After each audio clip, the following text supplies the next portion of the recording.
This podcast does not provide medical advice. The information included but not limited to any videos, text, graphics, image materials, or any programs or consultations contained within this podcast are for information purposes only. The podcast does not constitute providing medical advice or professional services. It does not constitute a patient-physician relationship. If you have medical concerns, please seek out your private physician, or if you feel you have a medical emergency, please contact 911. Welcome to Kars Koaching, the podcast where we combine our love for cars, medicine, and self-development to get you to the life that you deserve. Welcome, guys, to another podcast of Kars Koaching. I have with me Dillon from Dynamic Detailing. I've known Dillon for a long time. Found him one day washing one of my cars in the backyard. He was a friend of my son's, and we've got an acquaintanceship going, and he's done a lot of work on our cars. He's a fantastic young kid who's very entrepreneurial, and I thought it would be great to have him on the podcast. For those of you, if this is your first episode, we went ahead and combined our love of cars, our love of self-development, and coaching, and brought all of that together in an attempt to have some fun and maybe pass along a little bit of knowledge. So, Dillon, if you'd like to tell our listeners what you actually do and introduce yourself, I'm sure they'd love to know. My name's Dillon. I own Dynamic Detailing for about 8 years. Pretty much do everything from vinyl wraps, protective films, ceramic coatings, tints, wheels, radars, and pretty much anything you could think of car related. Been taking care of Dr. K's collection for quite a while now. Yeah, no, you've been, about 6 years now, right? At if least, not yeah, more. At least 6 years. 7 years. So yeah, obviously this isn't our love of medicine piece. This is more of our love of car piece. But, so besides you robbing me blind, no, I'm teasing you. But how do you determine, so someone gets a new car and then, new Acura, new Ferrari, new whatever, how do you determine what they actually need in order to protect their investment? So everything's kind of based on the customer's needs. How much is the car worth? How long are you going to keep it? Is the value of the car going to increase over time? How picky is that person? Some people can't handle a rock chip anywhere on the car, whereas other people, they'll do, the worst of it in the film, and then, after that, it kind of is what it is. Just because from a cost perspective, it's not always worth it to fully wrap every single car. Right. So what is in a mid-range car cost? What's the most common things that people tend to get? I would say the most popular package would be like a front end paint protection film, because that's where you're going to get all your rock chips, paint correction, and then a ceramic coating with some window tints. Mm-hmm. It'll just keep the car looking nice, and it's not the most expensive option, but at least it'll keep the car looking new for many years to come. So brand new car, I take it to you, you're going to paint correct it. How the hell does that happen? So what's the story there? What does the paint correction actually do for the car? So it doesn't matter really what you buy, whether it's an Acura or a Ferrari. A lot of the factories just don't refine the paint down. So there's little scratches or swirls, even just from the delivery process. You got to think the cars come from overseas. They're on a ship and then a car transporter, sometimes a train. So they're still seeing miles, even if the odometer only says, 5 or 10 miles when you actually get the car. So we'll remove all the swirl scratches, and then just kind of make the car as good as it could possibly be. And how do you do that? Is that a chemical process? Or what? So we use like a buffer. Okay. With different pads and polish combos. So the idea is you don't want to remove too much clear coat because you always want it there to play with. But, if it's something bad, then you want to get that out, obviously. So normal mid-range car, you're protecting the front. You're doing a paint correction on it. Now you have a high-end vehicle, you're PPF-ing the whole thing, or what are you doing? Yeah, typically PPF wrap the whole car. Okay. Especially on something, higher end like a Ferrari or a Porsche. You're just going to want to protect the whole thing. Repainting a car like that's super expensive, and it's going to devalue the car over time. Ceramic coating, PPF. Tell the people that don't know the difference. So ceramic coating is more like chemical protection from like bug etching marks or like bird droppings etching your paint. Adds a bunch of gloss as well. It makes it really easy to clean. And then paint protection film is more like for rock chips or like physical debris hitting the car. So will you do both to some high-end cars? Yeah, a lot of people do both. The only real downside of paint protection film, because it's a urethane, it kind of sticks. So like bug guts will stick to it, or just like road tar. So a lot of people ceramic coat it to kind of prevent that. On top of that. Yeah. Now, how long have you been doing this? I've been doing this about 8 years. Okay. And so this is your full-time job. I know that. Yeah. The audience doesn't. So, I mean, to say you're an entrepreneur would be an understatement, right? So you're constantly always adding different things. So I know there's a lot of followers that like the entrepreneurial spirit, right? The ability to be able to do things yourself. What was your biggest challenge when you started this? I would say just trying to offer like, different services and like getting the skills and tools to do it, but then also prove to people that, we do a nice job. I didn't have the customers at the time. You're kind of trying to break through, get people to try someone new. So it just took time to build a reputation. How did you, parents involved in cars? I always liked cars as a kid. Okay. And then I finally got I had a Camaro when I turned 16. I went to get it ceramic coated, and I went to the guy's shop and I just asked him like, I'm more than willing to pay whatever it is. Can you just explain the process so I can understand what goes into it? And the guy didn't want to explain it to me. So I ended up buying all the tools and kind of figuring it out myself. Did it yourself? Oh, wow. Did you ruin that first car or no? No. No, it worked out. No, it looked good actually. It took some time, but it did look good. It worked out okay. So, no, that's good. What other services do you actually offer? So we talked about PPF, we talked about paint protection, we talked about clear coating. What else do you actually do? So we do sound systems, Okay. custom interior work. We have one guy coming in. He's got an old Shelby Cobra. We're going to redo the entire interior on his car. Oh, wow. Put some nicer leather, some different foam in the seats. He doesn't like what the car came with. It's not the nicest. So he said the seat's just beating him up as he's driving on the road, and it's kind of uncomfortable.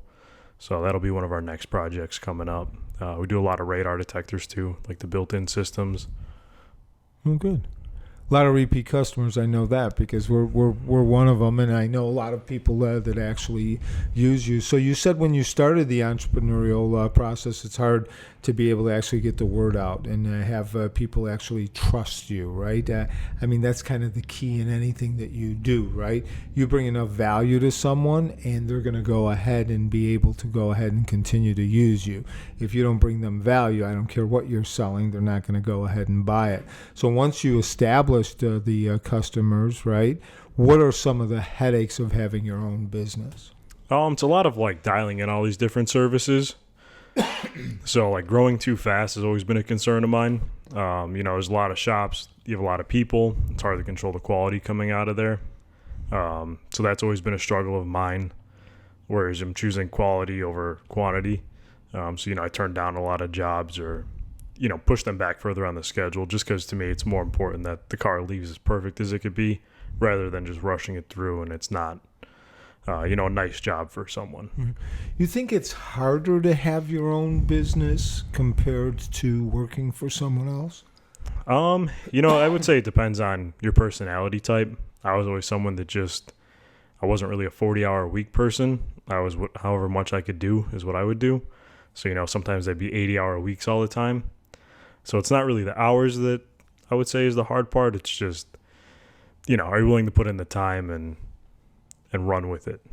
Yeah, it's funny. There's this saying, and I'm going to probably goof this saying up, but they say that an entrepreneur leaves a 40-an-hour week job to work 80 hours a week for themselves. And I know each time we're calling you, you're always doing something after hours, on Sundays, whatever, to be able to go ahead and deliver. And I think that's the key, just like we were talking about the value. The other thing is what are you actually selling the customer? You're selling them a feeling, right? It's Maya Angelou's statement, right? People may not remember what you did, but they always remember how you made them feel. So if you have the ability as an entrepreneur to get people to get that feel that they want, you're going to be much more successful than if you're like the gentleman that you first came to that won't explain anything because that guy turned you off completely. So. Yeah, I always try to pick up the phone on Sundays and Saturdays after hours. Obviously, everyone's busy, so you got to cater to their schedules too and So how do you, if you're working that 80-hour work week, how do you go ahead then and balance? You're a young kid, so you got a whole life ahead of you, but how do you balance your social life and your physical fitness and all of that if you're doing things always for your job? You got to get creative with it. So I just bring my gym bag with me. And whenever I get a chance, I'll kind of step out. Do you ever open it, or do you just bring it with? No, I'm teasing. So what I'll do is, like, normally the morning's the busiest time. You got people picking up, dropping off. I like to always be there for customers when possible. Because again, a lot of it's the relationship with me. They're buying the service, but it's also, I've known these people for years and years, or, maybe you referred someone to me. So they like to see me there, and, I do enjoy interacting with everybody. So I'll try to go to the gym, in between, clients or after work or before. It just kind of depends on the week. Yeah. Do you ever feel like you're burning out, or do you? Yeah, I mean, it has its weeks like everything else does, but, it kind of evens out at the end of the day. Yeah. Because of the satisfaction of what you're doing, you think? Or what do you think protects you from getting so burnt out that you just don't want to do it anymore? I mean, there's definitely days I don't want to do it, but, at the end of the week, I love what I do. And even if a project's a pain or takes a long time, most people are pretty understanding. Obviously, the longer I have someone's car, I'm not making any more money the longer it sits. Right. It's more, we're passionate about what we do. I actually care what it looks like, and I want your business, not just on this car, but for every car and, friends and family cars from that person as well. So normally it's very satisfying when someone picks up a car and they're like, wow, it looks so good. And they see how nice the job is. That's kind of like my reward. Right. So going back to what you were saying earlier, and I'm not discriminating. I mean, you know me, I drive a Honda, and we didn't PPF that yet. But, I mean, obviously it might not make sense if you get a $30,000 car to do a paint correction, ceramic coating, PPF, windshield work, new tires, new rims, right? What do you recommend, based on the price of the cars? There are a certain percentage that you really should put back into the car from a protective perspective in order to get your money out when you actually sell it? I would say a lot of it is people that just want to keep their stuff nice. Yeah. I mean, we PPF wrapped a full minivan for a guy. Yeah. It was a really expensive job, but he was like, you know what? We keep him for a while. I'm probably going to give it to one of my kids, in 10 years. But he's like, it'll be nice because there's not going to be any damage on it. Right. And he's like, I know our last one got really beat up. It's a family car. So for that perspective, I was like, I think it's a good idea for you because he's going to give it to one of his kids and they're probably going to drive it and, it's going to last a long time. Right. Whereas if he was like, hey, I'm going to have it for 3 years, I would tell him, don't waste your money on that. Put it into something else. Right. Sounds good. How many people actually, and I know you might not have this number, but I know the other thing that we've used you for is wheels, right? And rims. And we buy a Ferrari and then we swap out those wheels and put something else on it. How many people do that? Do you find on average, even with average cars? Do a lot of people? I would say it's a pretty good amount of people. Like a lot of these factory wheels are pretty expensive and no one really wants to mess those up. So I've noticed a lot of people will buy a car like that and then swap the wheels out and do an aftermarket set. Because even though, everyone likes to change the look. Because anyone could go order a Ferrari and you could get the same color. But if you do the wheels and some other stuff, you kind of make it yours. Or they'll get bored, want to refresh it. It's cheaper than buying a new car. And then you save your factory wheels. Just because the roads here are awful, as you know. Yeah. I just tore up the bottom of the Tundra, which wasn't my fault. But no, good. What else? What other things do you see? Because everything seems to kind of be evolving, right? I mean, you had ceramic PPF hasn't been around forever. I mean, I think part of the thing with PPF, and I could be wrong because I don't know the whole system, but you could actually take a white car, you could PPF it, you could make it matte, black or purple or whatever color, right? I just came from Arizona and there was a Lambo that he had I don't even know how to describe it. It was metallic, but when the sun hit it, it was like a rainbow it looked like an ice cream truck coming down the road, right? So you really could do all kinds of things to change the color of the car. Is there anything that's relatively new on the horizon or that you know of being in the business that's going to quote unquote revolutionize the business? Because how long has PPF been around? PPF's probably been around like, I would say 20 years. You know, they were doing just like the face of the bumper, right? And then like, you know, part of the mirror caps, a little bit of the hood. It's not intricate like it is now. Because you know what I had on the Pulsar? I was telling somebody in my last podcast, we were talking about cars. I think it was Michael maybe that was on. So they used to have the bra of the car. Do you remember that? Yeah. Yeah, so you'd put that leather strap on in order to do exactly what you're saying. So that would have been, that was medical school 86. So that would have been a long time ago. So the PPF has been around for 20. Colored wise too, or was it all? There's some colored ones coming out. We've experimented with them a little bit. You do run into some issues because paint protection film is a little thicker than like a vinyl wrap. Okay. So I've never really messed with doing a full car in like colored PPF. So what's the difference? So educate me. So there's vinyl wrap, so it's just a wrap. So if you wrap the car, is it protective or it's not protective because it's thin? So vinyl wrap's a little less protective. It's more for like a color change, than actual protection for the car. So I have one guy, we're doing his GLE 63 AMG right now. All they had available was the gray color, which I really like the color, but he wants satin black. I'm not going to tell him no because if that's what he wants, that's what he wants. But, it's... Will you PPF over that? So we're going to PPF over it. Okay. So we're going to do like the front end where he's going to get all the rock chips. Because if not, over time, you're going to see little gray dots all over the car. And it's not going to look very nice. And we're doing like the door jams. So we're going to take the doors off the car. And then vinyl wrap every little door jam like inside the doors. So you see that it's not. So it's going to look factory set and black. That are vinyl wrapped that you open the door and there's the white and the car's red. Right? Yeah, so it doesn't look the best, but it is a higher cost, so most people don't care. Yeah. Now, for the average person out there who's got a nice car, I shouldn't say average person, anybody that has a nice car, and I know you wash all of our cars too, so that's a whole different process than us taking it through the automatic wash where they're whipping the brushes, and then we got to come to you for paint correction. What are some of the secrets? Not that we don't want your team washing somebody's car, but if somebody does wash a car at home, what do you recommend how they do that if they can't afford having somebody come and wash their car? I'd recommend always like a 2-bucket method. So you get like your foam cannon pressure washer and then 2 buckets for your wash mitts. Do a panel from the top down and then rinse the little mitt out in your other bucket, dip it back in the soap. That and a good blower. Then you could blow all the cracks and crevices out. And getting the right towels, too. That makes a world of difference. Yeah, I remember I was helping you do something because we were in a hurry. We were going to shoot something, and you handed me a towel. It was soft.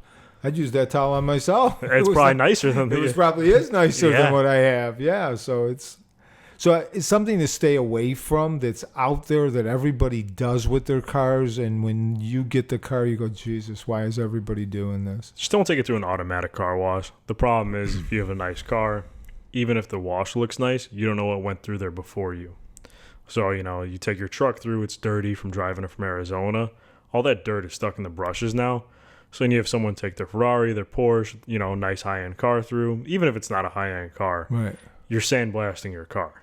Okay. Because all that stuff gets stuck in there. And, I didn't even think of that. They're not cleaning it in between every car. And the chemicals are just super aggressive. Even in the touchless, the chemicals are aggressive? The chemicals are a little more aggressive in the touchless. But, we have to be realistic for at least the climate we live in. I tell people go through a touchless. I'm even guilty of it. I'm not going to wash my car in a Chicago winter and then it gets salty 5 minutes later driving it down the road. The idea is it's better than what it was. You come to us, you protect it from the start. And then, maybe when it clears up and there's no, snow on the ground, you get like a proper hand wash or, to do it yourself. But I wouldn't, there's no point in paying us to do an expensive hand wash just to drive it down the road and it's destroyed again. Yeah, no, I agree.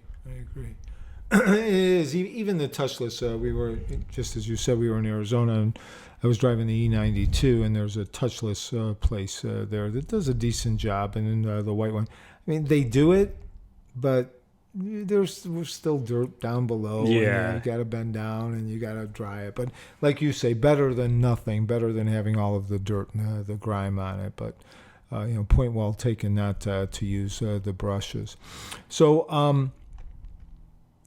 I know we worked together in a group, and then we worked together individually as it related to leadership development and things that you were doing with the My Focus model and the self-development and self-awareness and things of that nature. So now you're young, you're running your own company.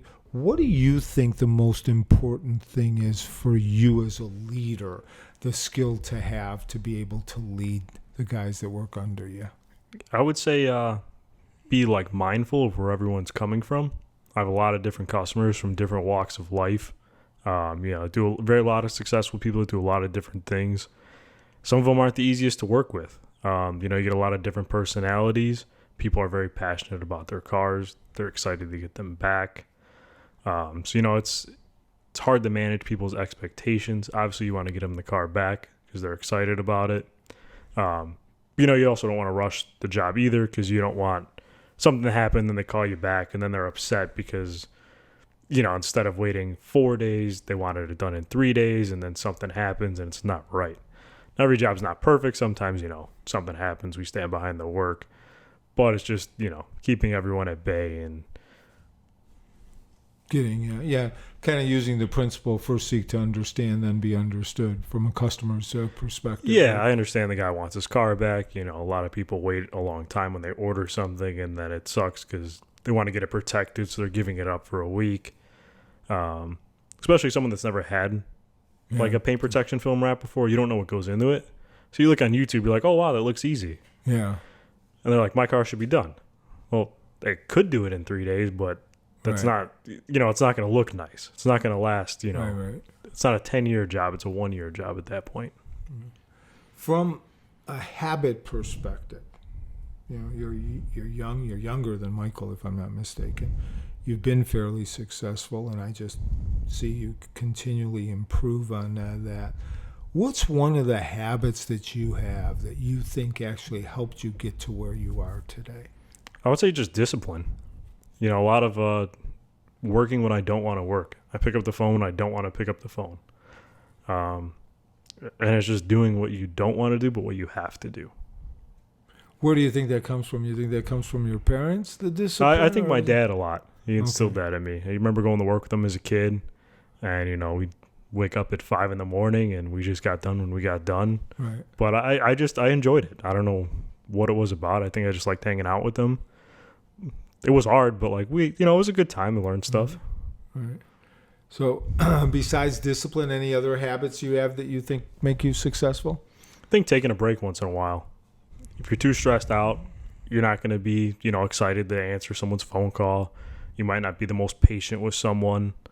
A lot of people that do call us, they might have never had, they know, they look it up online and they go, okay, I know I need paint protection film and ceramic coating, but they don't quite understand it. Mm-hmm. And I had one guy that just reached out to me. He finally got a nice car, and he's like, I want to do all this stuff, but he had hundreds of questions. I talked to him probably for 10 hours before he dropped it off, and another 10 hours while we had the car, and probably another couple hours after that. To me, I really don't care. You should know what you're buying. Right. But if you're not patient and, you're stressed out all the time, you need to go to the gym, you need to relax a little bit, go for a walk, do what you like to do. You're not going to be able to show up for your clients properly or the people that work for you. No, I actually like that answer because that's one of the things that we talked in one of the other sessions that we actually had, or it could have been something that we did on Instagram. And people don't understand that it's stress plus rest equals success.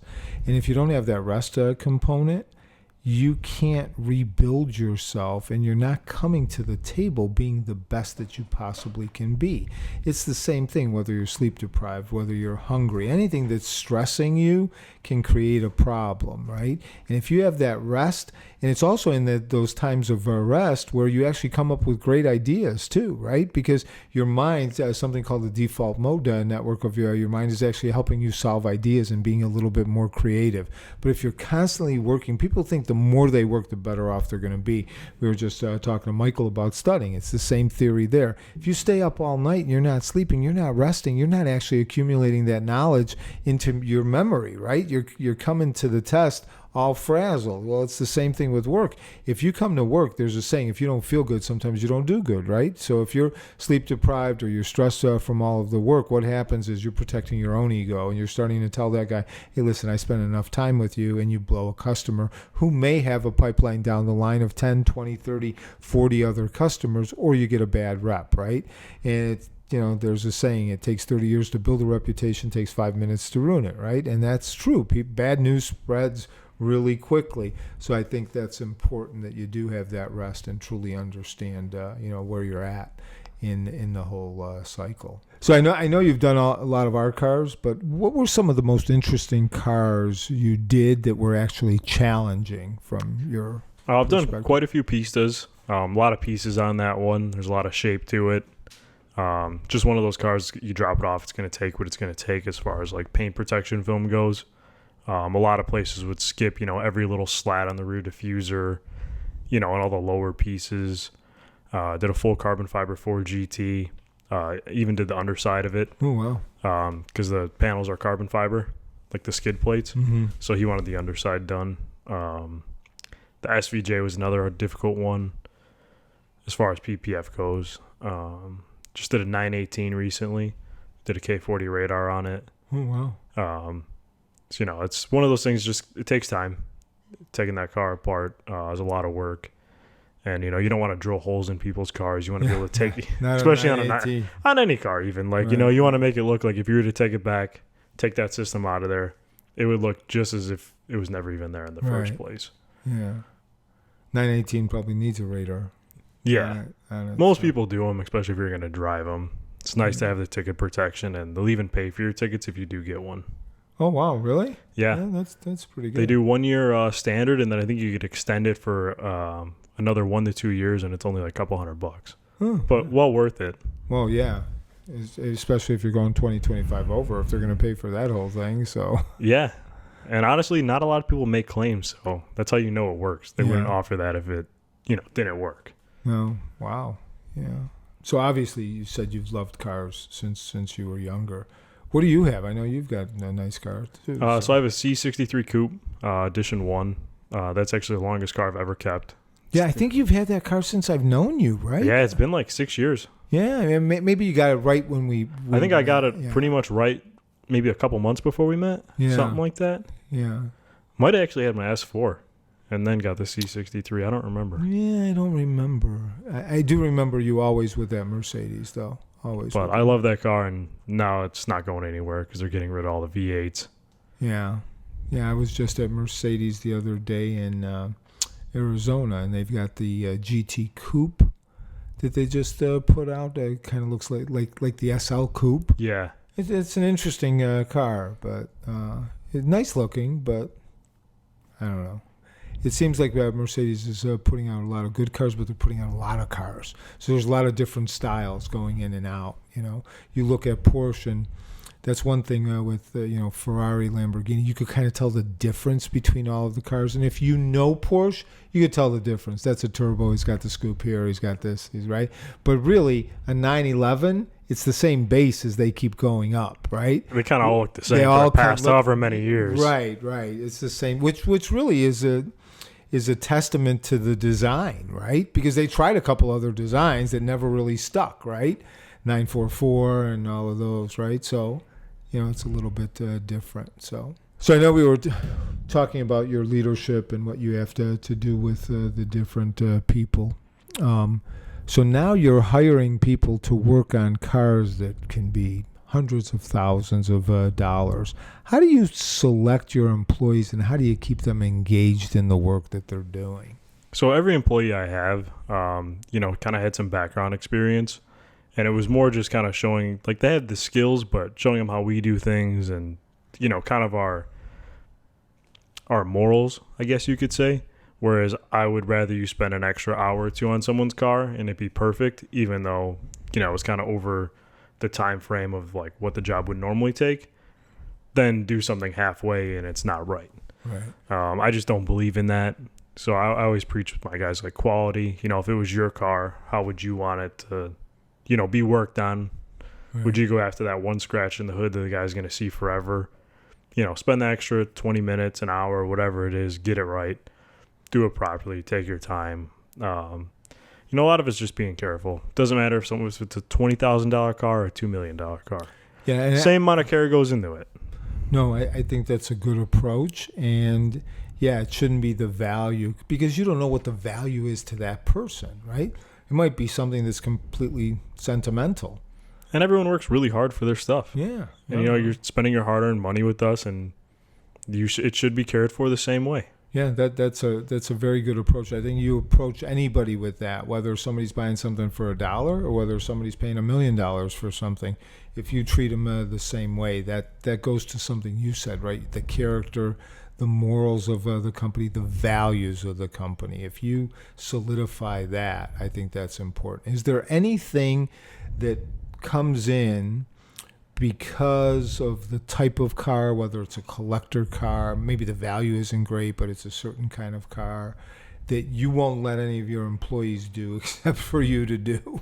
I will say like the only thing that I really kind of only do myself is picking up people's cars and driving them. Yeah, which is that's more of an insurance thing, just because I don't want to pay for every single guy on my insurance to be able to kind of offer that, and I'd rather just do it myself. right.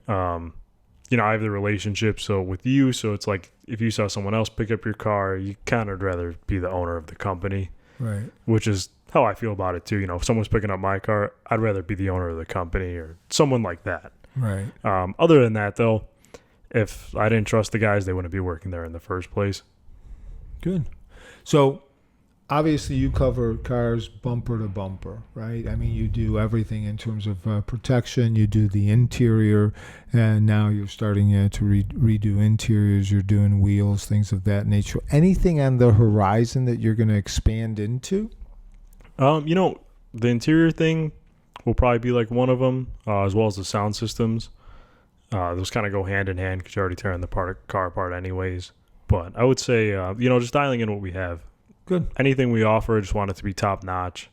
Slow and steady wins the race. If we can't do it right, we're just not going to offer it. But we could happily refer you to someone that can. No, sounds good.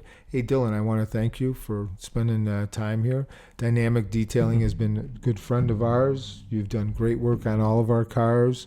We've given you some referrals. I sent the other ones to guys I like better. No, I'm teasing. You get all our referrals because you do such a great job.